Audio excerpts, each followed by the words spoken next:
previsto para esta jornada de teología. A continuación tiene lugar esta mesa redonda titulada La pobreza en los medios de comunicación. Modera la mesa Mayer Trujillo. Él ahora presentará a los demás componentes. Muchas gracias, Pedro. Buenas tardes a todos. Gracias por asistir a esta mesa redonda que, como bien ha explicado Pedro, y ustedes saben también perfectamente porque está en el programa, se titula La pobreza en los medios de comunicación. Le doy las gracias a los tres compañeros a los que he cogido al lazo esta misma semana para estar aquí con nosotros, pero creo que es una mesa redonda de lujo y si no ya lo verán. La hemos planteado de la siguiente forma para que estén situados. Cada uno de ellos va a hacer una breve introducción de 3-4 minutitos, planteando pues algunas de las claves que describe esta mesa redonda, y a partir de ese momento pues yo plantearé dos cuestiones más que vamos a debatir en esta mesa redonda, y después les invitaremos a ustedes a que participen también con sus preguntas o con sus opiniones.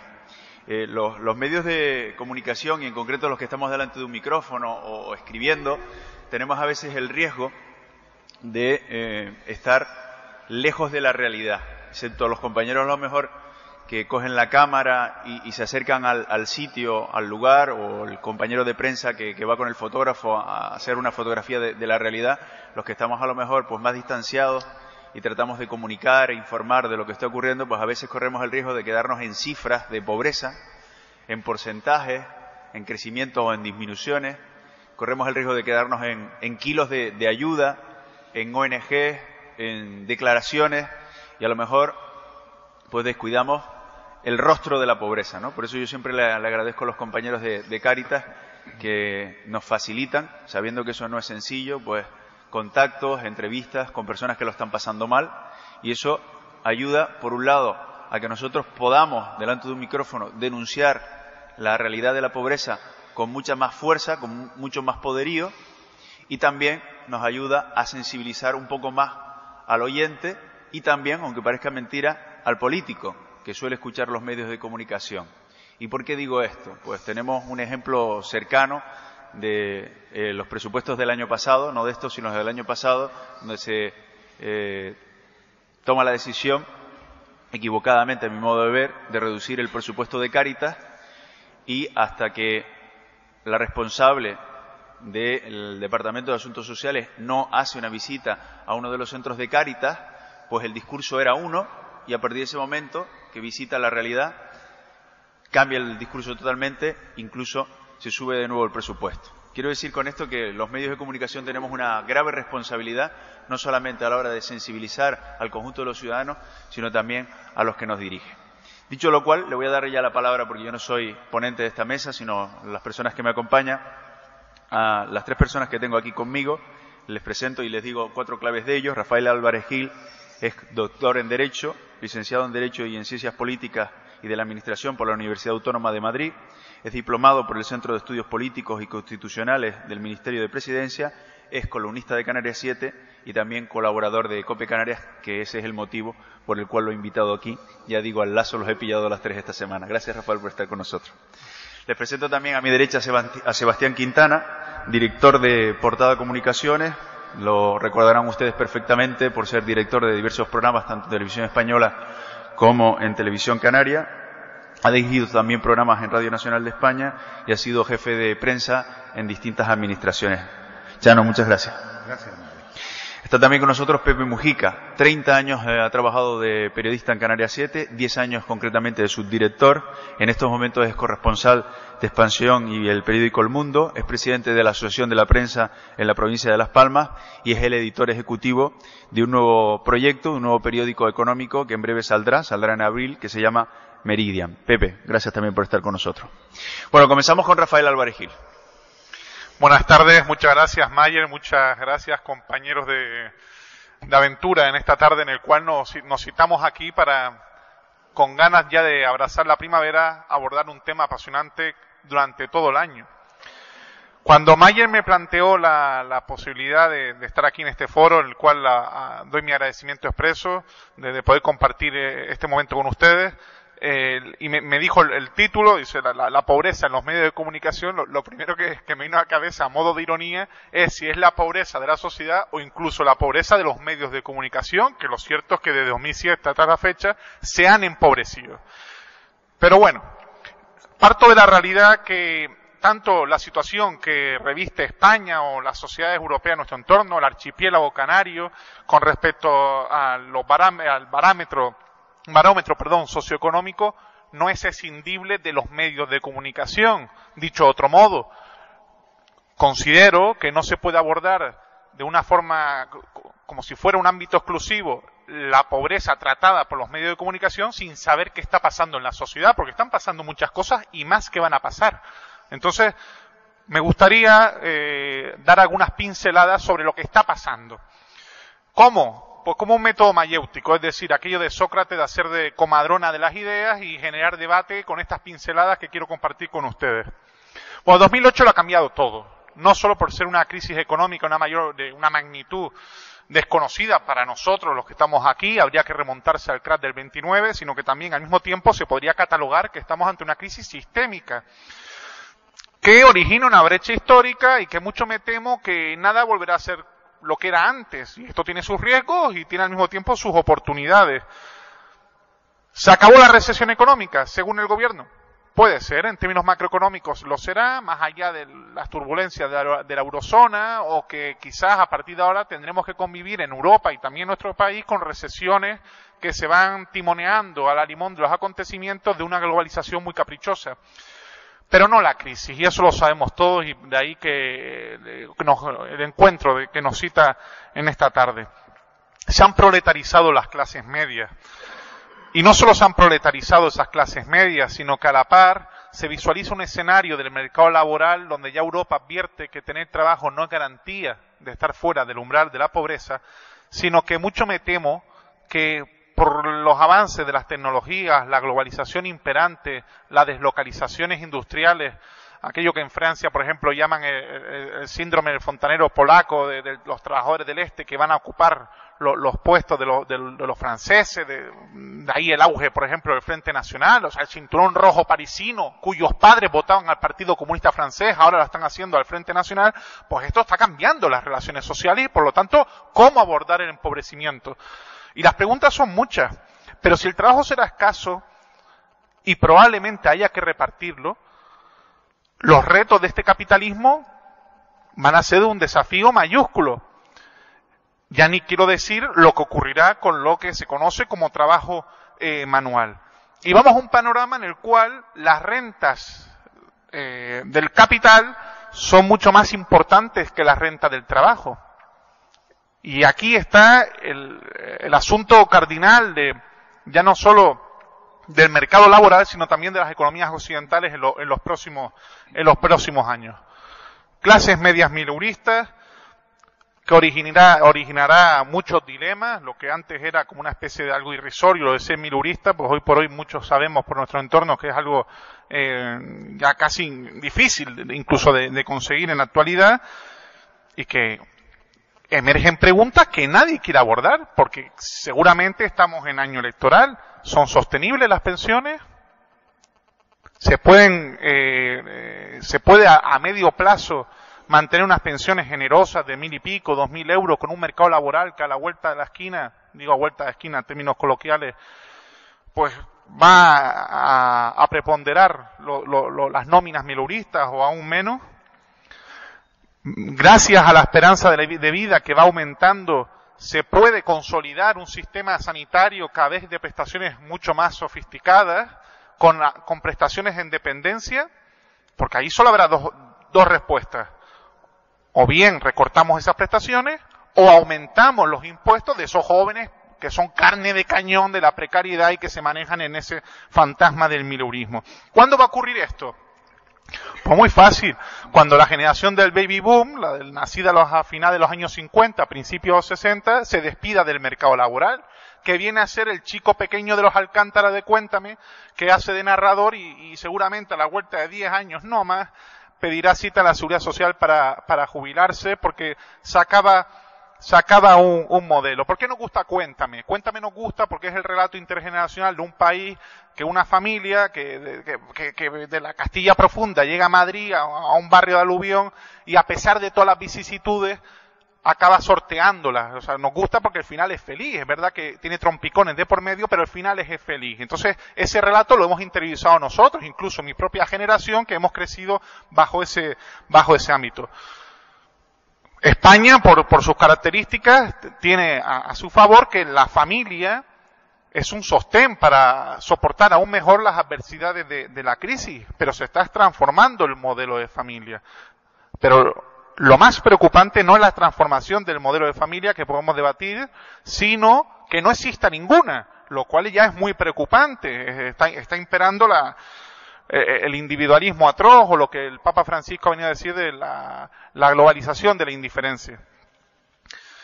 Estamos ante una sociedad, por tanto, que viene a menos, y esto siempre nos marca venir a menos. Y pongamos por caso el ejemplo de esos adolescentes que antes de la crisis, pues sus caprichos pasajeros eran siempre satisfechos, a modo de último móvil, automóvil, o lo que se le ofreciera en ese momento, y que ahora vete a decirle que esos padres que criaron, entre comillas, esas situaciones, pues vete a decirle a ese chico que tiene que tolerar la frustración, que ya sus posibles económicos no son los de que eran antaño.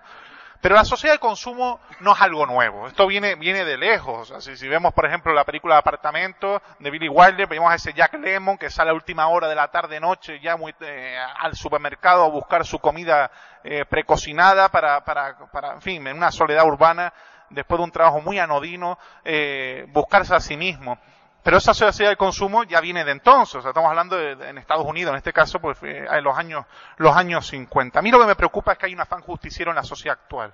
Un revanchismo, una envidia que cabalga sobre los unos sobre los otros. Es decir, si hasta 2007 el vecino se compraba un coche, pues tú, para no ser menos, te comprabas el mismo coche, y si pudieses incluso aún mejor el coche. Pero esa emulación competitiva ahora es negativa. En el sentido que ya no es el problema tener el coche del vecino, sino muy al contrario el run run. ¿Cuál sería? ¿Sigue trabajando el vecino? ¿Le han bajado la nómina al vecino? Y eso está proliferando una envidia que también tendrá su plasmación política, pero que está desnaturalizando las relaciones sociales, está llevando a una tendencia por la cual unos a otros nos instrumentalizamos, y las personas al fin y al cabo vienen a ser clines de usar y tirar, hasta el punto que parece mentira, pero es así, nos olvidamos que la economía debe estar al servicio de las personas y no las personas al servicio de la economía.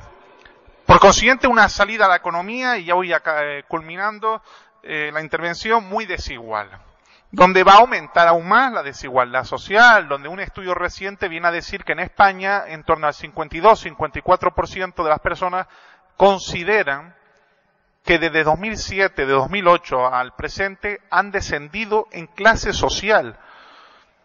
Esto, a modo de paréntesis, en las encuestas del CIS hay una pregunta, una tónica que se repite una tras otra, en la cual viene a decirle, bueno, ¿usted cómo ve la situación económica del país? Bueno, yo lo veo fatal, muy mal, pero ¿y la suya? No, la mía algo mejor, o sea, y apunta en positivo.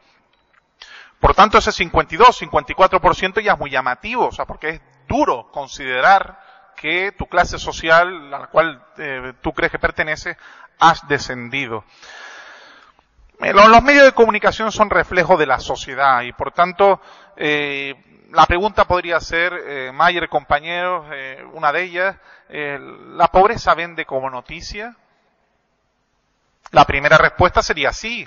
Es decir, cuando la caída de Lehman Brothers y la irrupción de la crisis de eurozona posterior, luego en 2010, podríamos decir que a todos nos tira, y por tanto a los medios de comunicación les interesa ver más noticias, consumir más información, escuchar más la radio, comprar más periódicos, ver los telediarios, porque es algo novedoso, lo cual no estábamos acostumbrados. Y sin embargo no es así. Ha pasado el tiempo, y lo cierto es que, porque ha dejado de ser noticia quizá, los medios de comunicación no están, ya no digo sacando los beneficios de antaño, sino que su modelo de negocio tiene que reinventarse, como tantas otras cosas en la sociedad actual. Y esto viene a entroncar con la ironía que me permitía a modo de licencia al comienzo de la intervención. Los medios de comunicación también se han empobrecido. Y con ello no solo sus contenidos, sino su visión sobre la realidad. En definitiva, pocas certezas uno puede atesorar en tiempos como los actuales tan convulsos. Pero sí tengo una que quiero que podremos compartir esta tarde. Es que, sin duda alguna, se avecinan grandes transformaciones. Muchas gracias. Gracias, Rafael.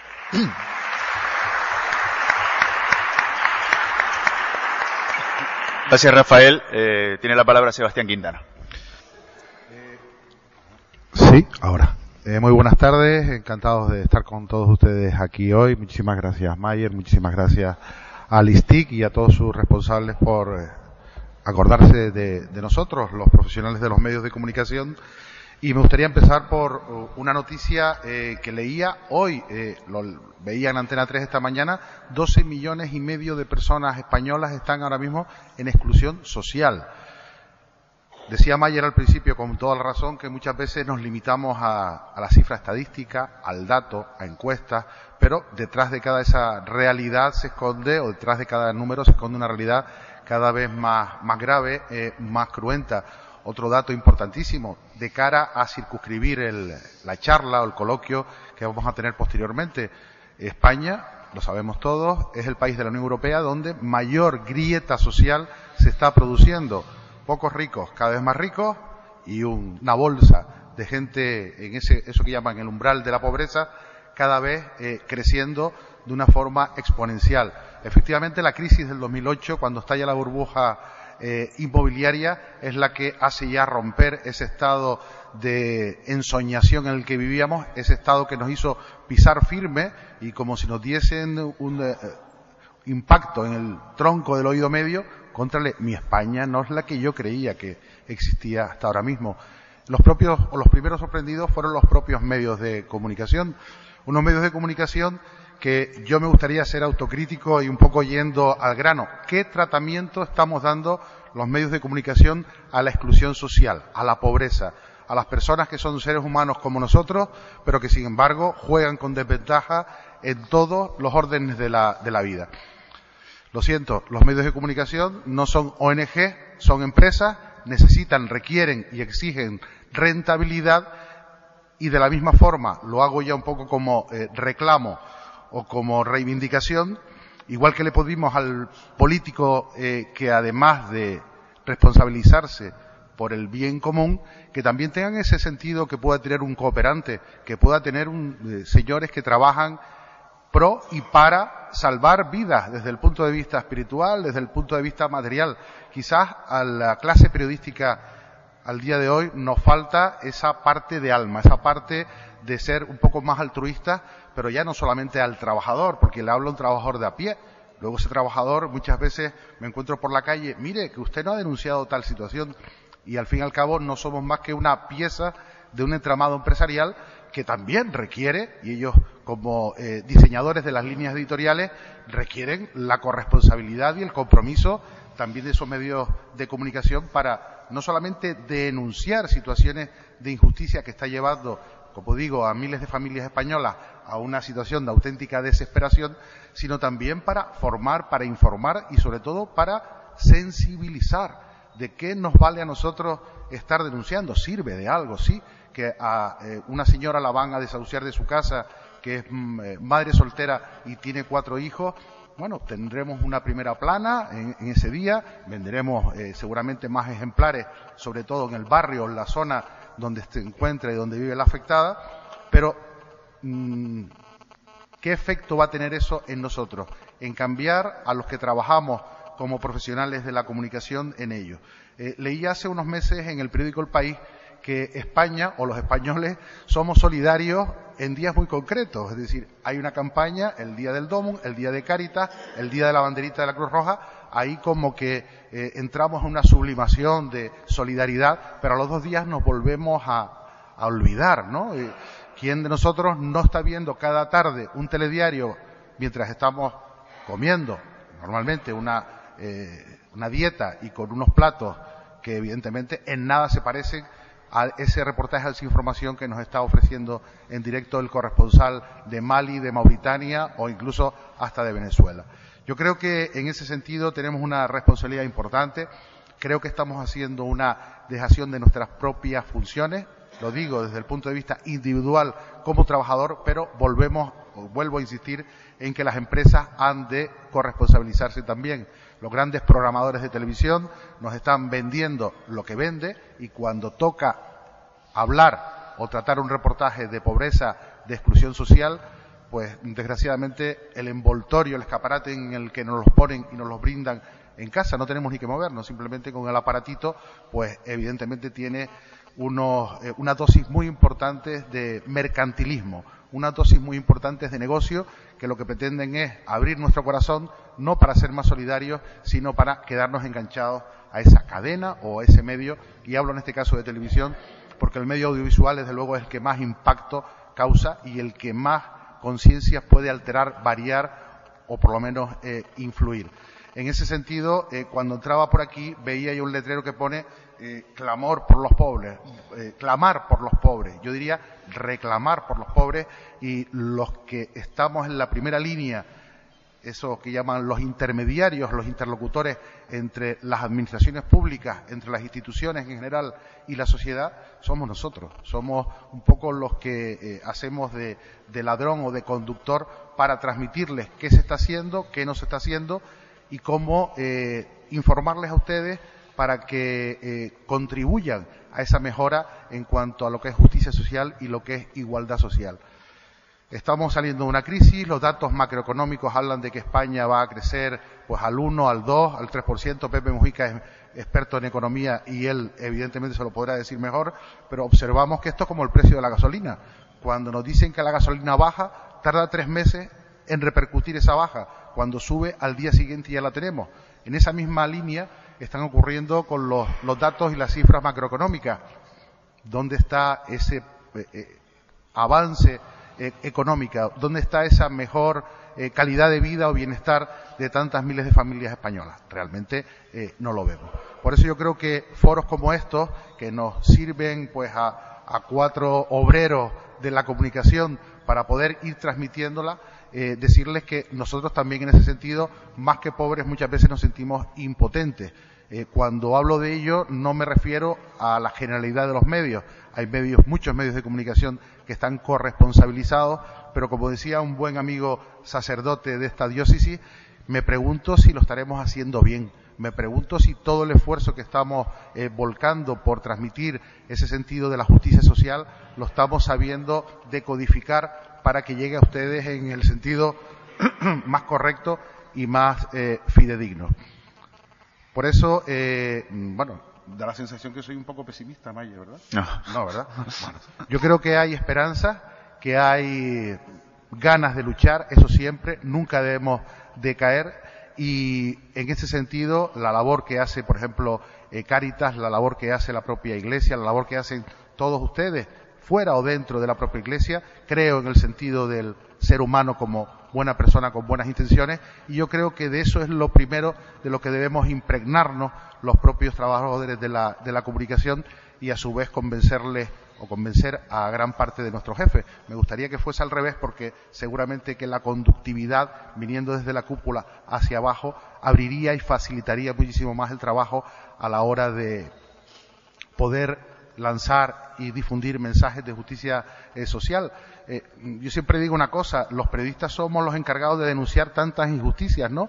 Pero curiosa y casualmente el corporativismo en esta bendita profesión es poca, y reitero lo que decía ahora Rafael, quizás también nosotros hayamos caído en un empobrecimiento en cuanto a valores y en cuanto a saber que esto, aparte de esto, ahora el teclado, me entienden perfectamente, es un arma tan poderosa que puede hacer cambiar conciencias y que puede hacer cambiar en cuanto a la desesperanza que muchos tenemos del ser humano y de la sociedad en su conjunto. Por eso yo reclamo y hago un clamor porque la solidaridad vuelva a renacer en los medios de comunicación, que la pobreza, la exclusión social no se venda como un producto más mercantilista, que en las Navidades todos somos muy buenos y se abre la oferta y el saldo del sentimentalismo. Yo creo que ha de ser más una actitud que ha de estar bien consolidada a la hora de hablar en tu micrófono, a la hora de coger un teclado para escribir en un periódico, a la hora de hablar por una radio o incluso a la hora de poder hablar en foros como estos. Yo soy autocrítico con el tratamiento que los medios de comunicación en general hacemos de la exclusión social, cuando hablamos de esos colectivos que lo tienen más difícil, que lo tienen más complicado, pero insisto, y ya acabo, que más que clamar por los pobres, hay que reclamar por ellos, y nosotros creo que somos unos agentes, que le llaman ahora, fundamentales para alcanzar ello, pero desgraciadamente creo que ahora mismo estamos en la escala Richter en un 2. Muchas gracias. Muchas gracias, Sebastián Quintana. Gracias, Mario. Turno ahora para la intervención de José Mujica. Buenas tardes. Gracias a los organizadores, señor obispo. Gracias, Mayer. Mis compañeros me lo ponen difícil, así que voy a tratar de ser un poquito original, salirme algo del guión sobre lo que estaba previsto. ¿Conocen el caso de una carroza de carnaval que llevaba oculta 5 años en una nave de la autoridad portuaria, a pesar de la escasez de espacio que hay? Posiblemente no, porque apenas ha tenido trascendencia, pero después se lo cuento. Se lo hago como anticipo para argumentar o ilustrar la intervención que voy a tener, que espero que sean los 4 minutos que me aconsejó Mayer. Vamos a ver, si ha habido un titular para definir la pobreza a lo largo del último año, ha sido Grecia. Y la semana pasada, contrariamente a la discrepancia que hubo entre el presidente griego y el español a cuenta del papel de un país y otro, lo cierto es que el ministro de Economía español, Luis de Guindos, tuvo un papel decisivo en la prolongación de la ayuda al rescate, y subrayo esta palabra ahora, verán por qué, sobre el país griego. Saben que ha obtenido 4 meses de alivio para que siga entrando dinero en la economía griega, y eso sin duda alguna, y quizás no se ha destacado demasiado en los medios, se dio fundamentalmente a la posición del ministro español con su colega Yanis Varoufakis.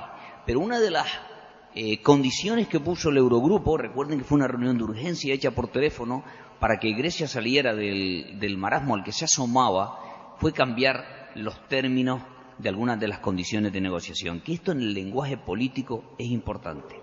Y ya verán el sustrato también que tiene para que el concepto de pobreza de los medios de comunicación cambie definitivamente, porque quizás ese es uno de los errores claves o estratégicos a la hora de abordar el tema, tanto por parte de ustedes como de nosotros, modestos periodistas. Fíjense ustedes, el Eurogrupo le impuso a Grecia que a partir de ahora ya no se vuelve a hablar más de rescate. A partir de ahora se va a hablar de contrato. Y también forzó otra propuesta que se ha planteado ya como reto. Ya no se hablará de troika, recuerden que es el Banco Central Europeo, el Fondo Monetario y la Comisión Europea. A partir de ahora se hablará de instituciones. Se va a ser el nuevo lenguaje que utilicen por los fondos multilaterales, las grandes instituciones, para sacar a Grecia de la pobreza y posiblemente a otros países de la periferia, entre los que se encuentra España. Por cierto, le respondo a mi compañero Chano, la previsión del gobierno Mariano Rajoy es que la economía crezca a final de año un 2,4%. A partir del 2,5% ya se crea empleo neto. Bueno, a partir de ahí, ¿por qué les digo el cambio en los términos? Porque quizás ha llegado la hora, sobre todo teniendo en cuenta la fuerza social e institucional que tienen ustedes, de que le demos otro concepto y otro giro al término pobreza, porque la pobreza no es solo la que podemos observar en los carteles que hay aquí a mi derecha, sino existen otros condicionantes, incluso otra trascendencia sobre la pobreza. Está la pobreza intelectual, la pobreza de la manipulación, la pobreza de la corrupción, la pobreza energética, a veces nos es imposible pagar el recibo de la luz y el agua, incluso las dificultades con las que se pueden suministrar los servicios básicos. La pobreza es un concepto muy amplio y quizás para un próximo debate, o a lo mejor pueden surgir aquí algunas ideas, ¿por qué no? Incluso antes de empezar me decían que estamos asistiendo a lo mejor uno de los récords de inscripción que ha habido en estos 11 años de celebración de jornada. Eso demuestra el interés y la demanda que hay detrás por este asunto, pero insisto, después de muchos años creo que ha llegado la hora que el concepto de pobreza se globalice, porque si no a lo mejor no vamos a entender fenómenos como los de las periferias europeas o sobre todo el griego. Y ya por último le voy a decir en qué consiste, que para mí fue una pobreza institucional, el caso de la carroza del carnaval, y de verdad no quiero banalizar ni mucho menos ni frivolizar, pero sí me pareció significativo sobre los comportamientos y las conductas. Pues a pesar que el puerto de Las Palmas, que sigue siendo cada día noticia porque es uno de los pulmones de la comunidad isleña junto al turismo, pues todo entra, lo que calzamos, comemos y vestimos por el puerto, tanto el de Santa Cruz como el de Las Palmas. Lo cierto es que hay una carestía importante de suelo, vale, es caro, y además hay una gran escasez. Pues durante 5 años un alto cargo de la autoridad portuaria escondía en una de las naves del puerto una carroza de carnaval. Se sacaba previamente, que paseaba por la ciudad, muy adornada, muy empintada, normalmente corría con los gastos una de las principales constructoras a las que se le ubican servicios en el puerto. Me van a rogar que oculte los nombres, aunque se publicó hace menos de un año en un blog. ¿Y qué ocurrió? Que cuando se enteró el máximo cargo de la autoridad portuaria, pues le costó el puesto a este responsable directivo. Es decir, pero ese asunto se mantuvo durante 5 años con el conocimiento de casi toda la comunidad portuaria y lo veían como algo normal, hasta que hubo una llamada de atención, la llamada de atención no se llevó a efecto y, repito, perdió el empleo. Les quiero demostrar de alguna manera que ahí también hay un alto componente de pobreza, porque no se predica con el ejemplo y no solo hay que serlo, sino parecerlo. Y a partir de ahí quizás puede iniciarse un comienzo mucho más esperanzador para que el concepto de la pobreza tenga la contundencia que se merece. Yo creo que ahí discrepo con todo el cariño de este mundo con mi compañero Chano. Yo creo que sí existe una alta sensibilidad en los medios con el asunto de quizás de abordar los problemas de los más desfavorecidos dentro de la sociedad, porque de hecho han surgido muchísimas ONG, muchísimas plataformas, también varias asociaciones como las de los desahucios, de los problemas que ha habido con las plataformas, las cláusulas de hipotecarias y las cláusulas de suelo, y los medios han sido sensibles y hoy siguen ocupando un gran espacio en cualquiera de los soportes, la prensa convencional, internet, en los medios audiovisuales y las radios.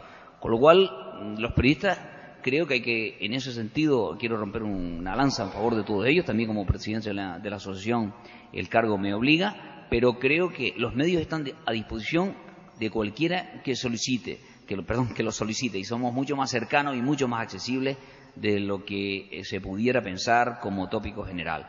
Con lo cual, concluyo. Enhorabuena a los organizadores, porque jornadas como esta lo único que permiten es que se avance todavía más en acordarnos no solo de lo más desfavorecido, sino del cambio que tiene que haber en una Europa que avanza a una velocidad de crucero. Gracias.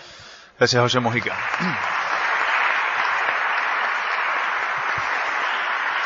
Bueno, como hemos estado un poquito más del tiempo previsto de los 4 minutos los 3, yo creo que ya le vamos a dar la palabra a aquel que quiera hacernos alguna pregunta, intervenir. Han levantado la mano por aquí.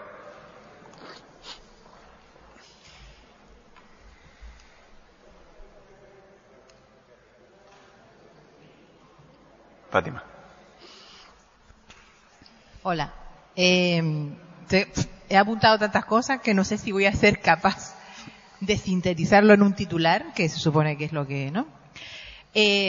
Primero, claro, me surge la duda, bueno, la duda no, tengo claro que cuando hablamos de medios de comunicación, normalmente detrás pues hay empresas, hay intereses determinados, económicos, con ideologías determinadas, que también entiendo que en muchas ocasiones condicionan o pueden condicionar la línea, el tipo de noticias, el tipo de enfoque.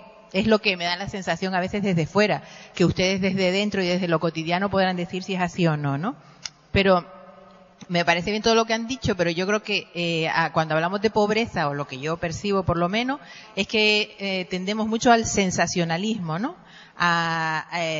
Partiendo de la idea de que, claro, ustedes trabajan en medios de comunicación y la inmediatez es algo cotidiano, ¿no? Es lo inmediato, la noticia es ahora, dentro de media hora ya ha cambiado, ¿no? Y entonces ahí yo entiendo que hay una dificultad grande, porque también provocamos estados de solidaridad por momentos, a borbotones, sensiblería más que solidaridad en muchas ocasiones, y tocamos la noticia de la pobreza, o yo así por lo menos no veo, en el caso, el suceso, el acontecimiento concreto de una persona, de una familia, de un hecho, pero lo que yo echo de menos, o lo que me gustaría, claro, desde yo donde estoy, evidentemente me gustaría que se tratara más el tema de la pobreza no como hechos aislados o hechos puntuales o sucesos que acaecen en un determinado momento, sino como situaciones que forman parte de una situación mucho más amplia y que no es algo coyuntural, sino que se está convirtiendo en algo estructural que afecta a una gran mayoría, a un gran grupo de personas de nuestra sociedad. Y que pudiéramos a través de los medios ir de alguna manera trabajando o dando esa información de que hay unas causas que generan pobreza y no es una cuestión de una pobre persona que tuvo una mala suerte o que vive en una situación determinada, sino que hay circunstancias que llevan a esa situación, ¿no? Que hay causas que generan esa situación y que como sociedad tenemos que construir y aportar por ello. Yo soy idealista y me gustaría que eso se pudiera trabajar con los medios de comunicación, pero también me gustaría que ustedes nos ayudaran a las entidades, porque para nosotros, o por lo menos para Cáritas, es un sobreesfuerzo intentar entender y saber cómo hay que dirigirse a los medios, qué tenemos que decir en los medios, qué no tenemos que decir en los medios, qué me tengo que poner para ir a los medios o no ponerme. Entonces, que pudiéramos tener determinados espacios, que este puede ser uno, pero en el que los periodistas, los profesionales, nos ayudasen también a las entidades a saber cómo comunicar, ¿no? O si ustedes nos pueden decir qué líneas, qué cosas hemos de aprender las distintas entidades que trabajamos con las personas al dirigirnos a ustedes, cómo ustedes nos pueden ayudar a nosotros a transmitir y cómo podemos nosotros ayudarles a ustedes a que reflejen la realidad más allá. No sé si he dicho una pregunta, he hecho una reflexión. Cuantas preguntas, unas cuantas. Pero bueno, estamos en el foro adecuado. ¿Quién le apetece comenzar? Bueno, hombre, primero yo creo que Cáritas, desde el punto de vista de presencia mediática, es ejemplar. Yo sé que lo ideal sería que tuviese muchísima mayor repercusión e incluso aplaudo, valoro y me siento orgulloso de ver el nivel crítico que tienen con el poder establecido. Y tú, Fátima, antes te vi, no te saludé, te aprovecho ahora que coincidimos no hace mucho en un debate en Televisión Española, y la verdad que la labor que están haciendo ustedes es absolutamente encomiable. Yo creo que para ganar el cielo tenemos que ganarnos primero la tierra, y el ejemplo que están ustedes haciendo de vida, ese ejemplo de solidaridad, ahí pisando firme y remangándose cada día, es absolutamente ejemplar. Cierto es, cuando yo interpreté que nos falta todavía a los profesionales o a las grandes estructuras de comunicación esa sensibilidad, evidentemente, como coincido con mi compañero Pepe, que hay muchísima gente absolutamente corresponsable, sensible, quizás no sabemos hacerlo como realmente quisiéramos, pero más que convencer a un periodista para decirle, oye, públicame este reportaje que voy a denunciar que la encuesta de este mes habla de que ha aumentado en un 20% el número de personas en exclusión social, yo creo que más que ir a tirones, a empujones, a empellones, debe de haber una política, una línea ya asentada de sensibilidad con respecto a eso. Igual que hay una sección de sucesos o una sección de política, también debería haber una sección, pienso yo, no de políticas sociales, sí de sensibilidad social, donde los periódicos lancen un mensaje constructivo y a nosotros, que yo pueda educar a mi hijo, que son las generaciones posteriores,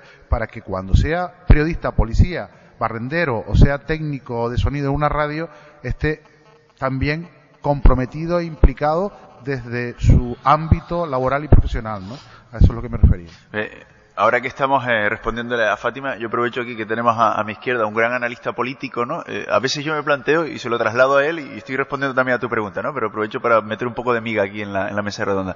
Rafael, a veces no dedicamos demasiado tiempo a qué hacen los partidos políticos, y me refiero no a las decisiones que toman con respecto al pueblo, sino a sus decisiones internas, de a quién ponen, a quién quitan, quién va en primer lugar, quién deja de ser el candidato. Y sin embargo, cosas tan importantes como las que decía Fátima, donde sí que la gente se está jugando incluso la vida, ¿no? Y su calidad de vida, parece que los medios no dedicamos el tiempo que deberíamos. O por lo menos es proporcional el tiempo que dedicamos a esos asuntos comparado con estos asuntos tan importantes. No, no lo es, tienes razón, Mayer, no es proporcional, pero también es cierto que todas esas triquiñuelas de la vida interna de los partidos políticos, va a la limón del poder, cosa que la pobreza no tiene, ni la visión social que se ciñe sobre la misma. Estamos en una era de contraste, o sea, las líneas editoriales son legítimas, faltaría más. Lo que hay que saber por dónde va y ser crítico con ellas. Y en el caso del espacio público, esos contrastes son muy llamativos. Pongamos por caso, Televisión Española hará cosa de 2, 3 años, no más. Los telediarios lo habría con la noticia de los desahucios, que es verdad que lo podemos entrar, que estadísticamente son el menor de los casos, pero lo sabría. De repente desapareció. Y mucho me temo que no es porque la problemática ya ha sido resuelta, sino más bien al contrario. Y de repente, al mismo tiempo, nos ofrecen programas culinarios donde los niños van a cocinar, y van a cocinar de lujo. Y estamos hablando de la televisión pública. Yo creo que estamos desbordados, está desbordada la sociedad en su conjunto, no solo los partidos políticos, Mayer. Esos aparatos que tú apuntas tienen mucho miedo ahora. Y 2015 va a ser un cambio enorme, una transformación enorme. Yo sinceramente, los años que vienen ahora son apasionantes, duros pero apasionantes. Todos tenemos nuestras inquietudes, nuestros anhelos, nuestras desdichas o desamores, vaya usted a saber, pero son años apasionantes los que vienen, porque todo va a cambiar de una velocidad de vértigo, a especie, a lo mejor a los que pudieron ver a modo de primeros testigos la época de la transición o aún más. Y esos partidos tienen mucho miedo porque pues se avecinan cambios. Y desbordados también porque la crisis económica ha sido una magnitud y de una duración pues que nadie estimaba desde un comienzo. Vamos a ver gráficamente, ¿qué ha cambiado esta crisis económica a modo de titular? ¿Qué ha afectado a los padres de familia?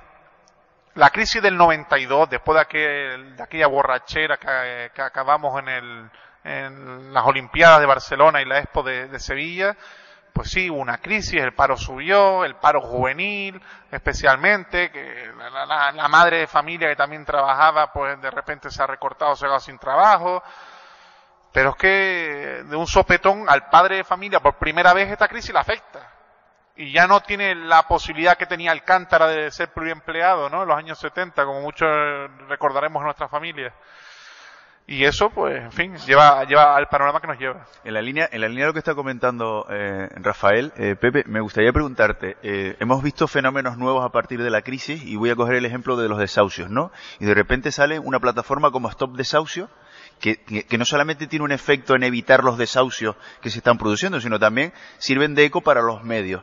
¿Qué poder, combinado con este tipo de plataformas, las redes sociales, tienen la ciudadanía para cambiar la situación de la pobreza organizándose de esta forma? Bueno, el efecto se ha visto, y movimientos como los del 15M, con independencia que hayan derivado en formaciones políticas o pseudopolíticas, ha sido rotundo. Estamos en un nuevo escenario de relaciones sociales, motivadas fundamentalmente por la velocidad de Internet y también porque ha despertado una chispa de esperanza en un sector importante de la población. Yo creo que ese fenómeno, Fátima, es el que quizás instituciones del peso y del carisma de Cáritas deben aprovechar. Ayer asistía a la presentación de un libro de un filósofo, de Juan Ezequiel Morales, que es colaborador de La Provincia, y allí uno de los participantes hablaba de la diferencia entre el fenómeno del mundo Gutenberg con el que hablan las redes sociales. Me refiero en concreto a Antonio Perdomo.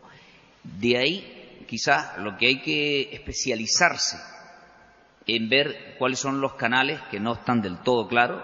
Hablo de canal en el modelo de contenido.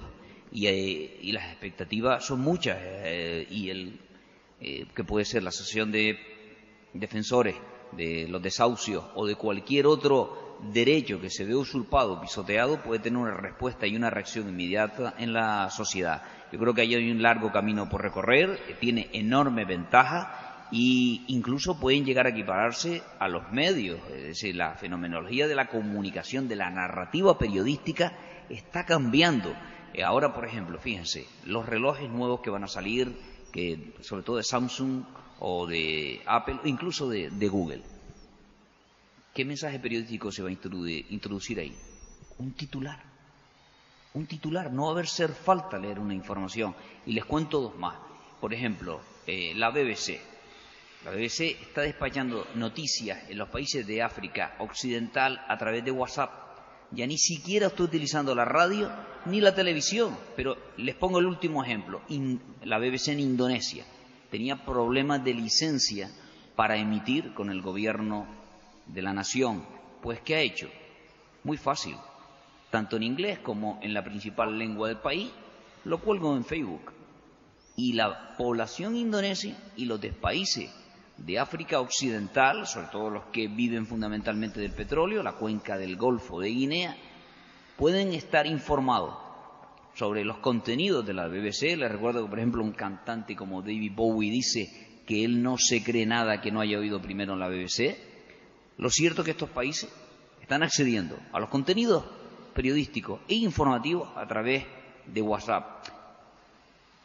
Ha cambiado todo a una velocidad de crucero y ese también es un debate que nos llevará a ver qué hacemos, por ejemplo, con noticias como la pobreza, cuando los medios sean capaces de definir no solo su modelo de contenido, sino también de negocio. ¿Más preguntas? Yo quería decir, hay una realidad y nos vende mentiras manipuladas por el poder, que le gusta la televisión y la prensa. La violencia de la pobreza. ¿Quiénes crean esa pobreza? Y la raíz de esa pobreza. El silencio de los medios y el miedo de los periodistas. Porque hay un miedo. Porque lo controlan los políticos y el tema económico. El tema es la sanidad, la enseñanza, la justicia. Todo lo público está privatizado. Y dice que no hay crisis y es privatizado. La luz es 100 veces más cara. El agua, el gas. Y dice que no hay crisis. Hay una crisis y se llama corrupción. Las pensiones pueden desaparecer en 3 o 4 años. ¿Por qué? Porque con trabajos precarios es imposible mantenerlas. El paro va aumentando y el despido libre. Los trabajadores han perdido todo. El estado de bienestar está desapareciendo. La desigualdad social está aumentando. Se rescata a los bancos en vez de la gente. Hay la manipulación entre los medios y el control que hay. El estado de desahucio está aumentando. Y hay un problema. Lo están criminalizando y están vendiendo multas altas a los que participan en el estado de desahucio. Los 15 millones de exclusión y los otros 15 millones que están sobreviviendo, que serán pronto de exclusión en España, que serán casi 30 millones. La clase media va a desaparecer. Cuestión 2, 3 o 4 años, no lo sé. Hay una dictadura en los medios y en todo el sistema que nos gobierna. Hay una ignorancia social. Gente con estudios y sin estudios están viviendo bajo una ignorancia. Los que están gobernando están mintiendo con los datos de España y su cambio de lenguaje.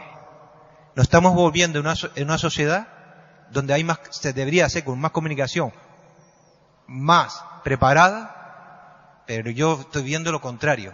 Estamos viviendo en una sociedad cada vez más ignorante y más pasota. Y la gente que lucha por multas como la ley Mordaza, que son 30.000 euros, por si vas a protestar porque te roban, o porque no tienes trabajo, o no tienes para comer. Estamos viviendo bajo una dictadura, pero la gente veo el silencio y la hipocresía que la acepta. Porque hay algunos que ahora pueden comer bajo esa dictadura. No sé si quería hacer alguna pregunta o simplemente quedarse con la opinión. ¿Más preguntas? Por ahí, por el fondo. Por ahí.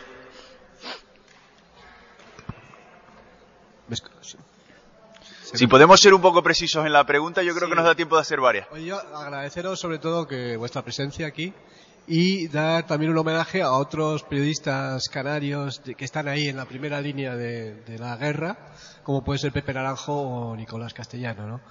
Y con eso estamos dando una muestra de la importancia y del valor que tienen los profesionales de la comunicación aquí en las islas, ¿no? Decir y preguntaros si hay o se está dejando de lado determinado código ético dentro de los medios, si existen o no existen defensores de los lectores en las dos o en los distintos periódicos que tenemos aquí. Y bueno, en principio cuál es vuestra visión de los medios que están costeados por la Iglesia.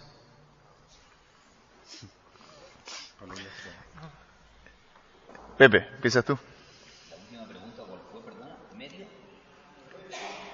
Medios de comunicación que están costeados y financiados por la Iglesia.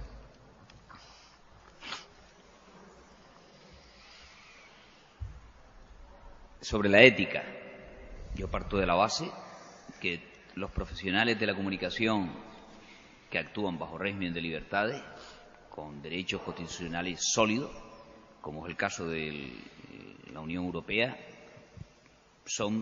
es que decir que son éticos sobra, es decir, son suficientemente éticos, morales y presentan sus valores. De hecho, la misión por la que acuden al mercado es precisamente, claro, para maximizar el beneficio, pero también dan cumplida cuenta de una labor social. Así que yo creo que dudar de la ética de los medios de comunicación en España, en este caso incluso en la Unión Europea, es hoy por hoy una falacia. Yo creo que la ética está por encima de cualquier duda razonable. Eso por un lado. Después, la segunda pregunta me vas a perdonar porque no la recuerdo. Hiciste 3 preguntas. ¿La segunda cuál era?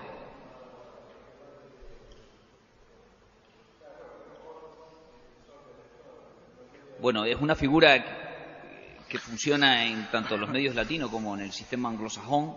Yo creo que hoy existen otros mecanismos ya. El Internet le ha dado la vuelta a ese asunto y si el medio es permeable a los comentarios de los lectores, sobre todo, pues ahí existe un derecho por parte de ellos para hacer valer sus críticas o incluso sus consideraciones al respecto.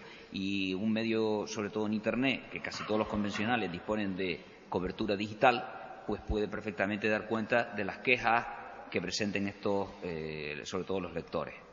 En cuanto a la última pregunta sobre los medios que costea la Iglesia, quizás la pregunta, perdona, pero no está bien formulada. Primero que nada, son medios de comunicación con una propiedad y acuden, repito, al mercado con el legítimo deber y la corresponsabilidad de informar a la ciudadanía. Yo creo que la pregunta es capciosa. Sinceramente, deberías preguntarlo de otra manera. ¿Qué quieres saber exactamente? Porque pregúntalo con toda libertad. No te oigo, perdón. Pero me gustaría, es que te vas a tener que mojar, porque nos has lanzado con permiso del coordinador, si nos exige transparencia y libertad, pregúntanos exactamente lo que piensas.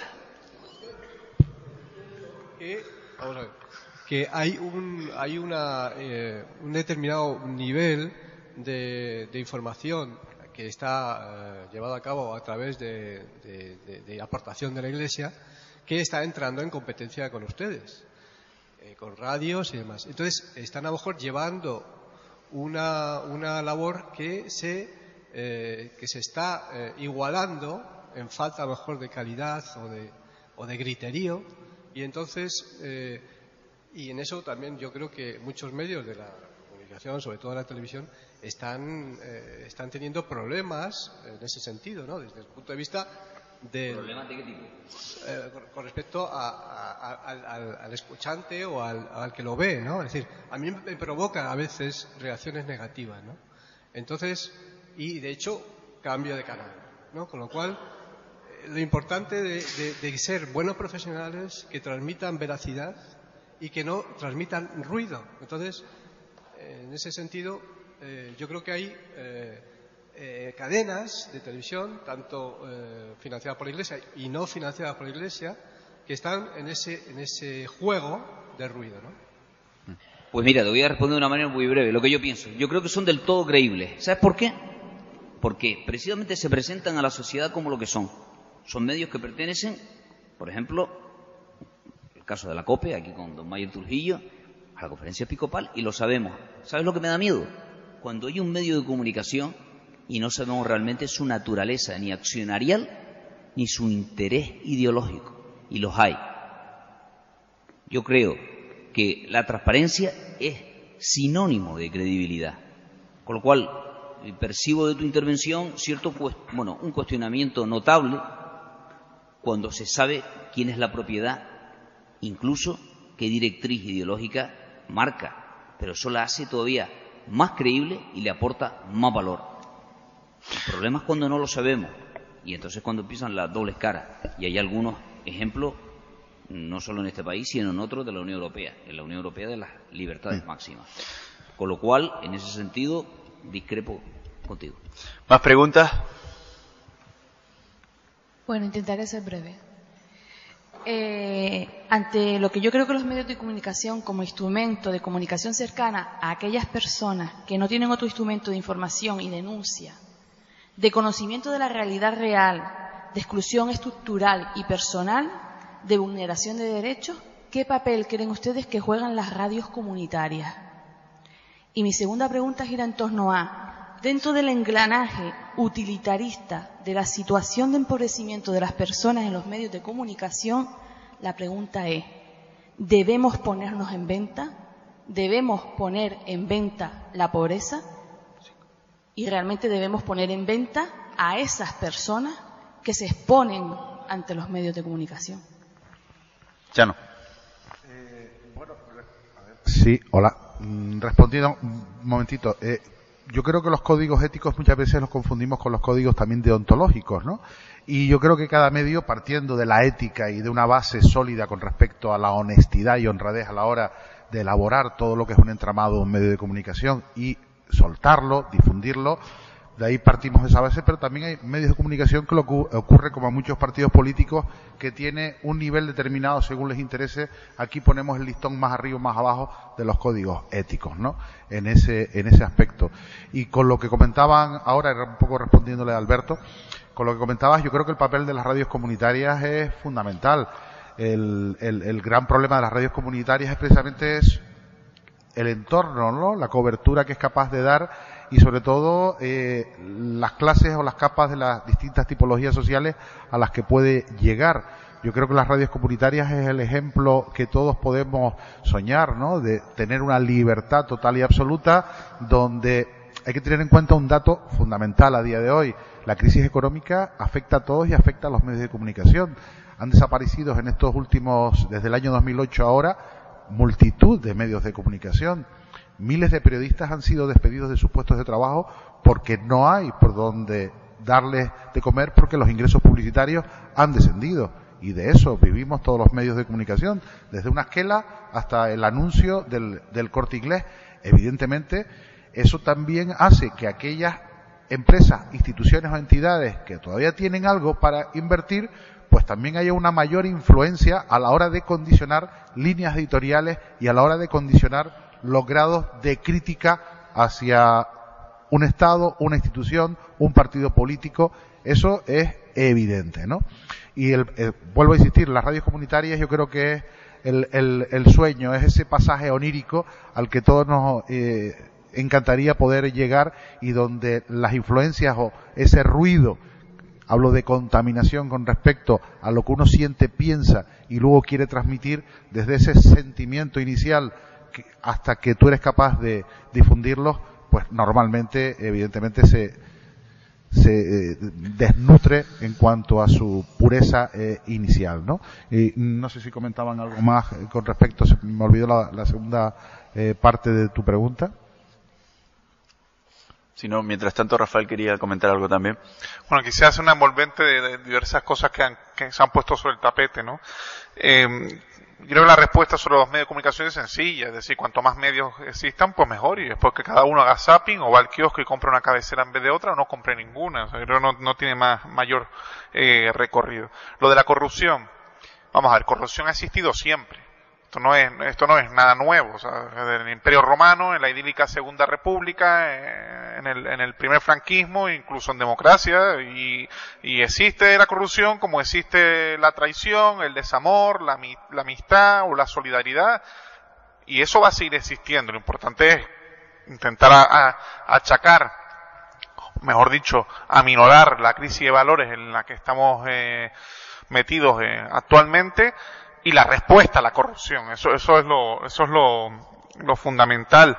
A mí no me preocupa lo del estado de bienestar o la sociedad del consumo o la riqueza que teníamos si ya no podemos ir de crucero o no podemos ir a esquiar o cambiar el móvil cada 6 meses. A mí eso no me preocupa, me es indiferente prácticamente.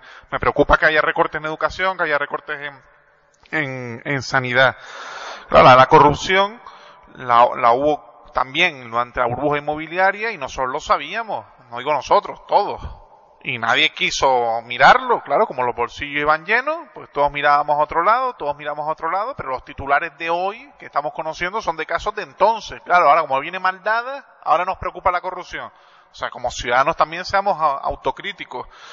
Y luego, ya por último, el defensor del lector, esa figura existe en el país, muy estilada como esa gran cabecera que ha sido de referente nacional ante el resto.